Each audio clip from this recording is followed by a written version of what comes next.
Hi everyone. మనకు నెల్లూరు అంటే only Ranganathaswamy temple మాత్రమే గుర్తొస్తుంది, కానీ నేను ఈరోజు అంతకంటే మంచి ప్లేస్ని ఎక్స్ప్లోర్ చేస్తున్నా. సో ఈ వీడియోని లాస్ట్ వరకు ఎండ్ చేయకుండా చూడండి. అదివో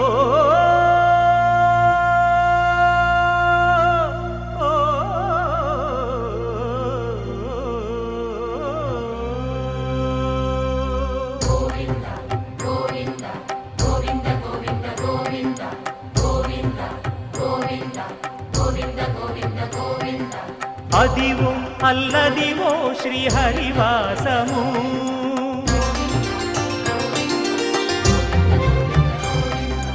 అదివో అల్లదివో శ్రీహరివాసము. 10,000 శేషుల పడగలమయము, అదివో అల్లదివో శ్రీహరివాసము.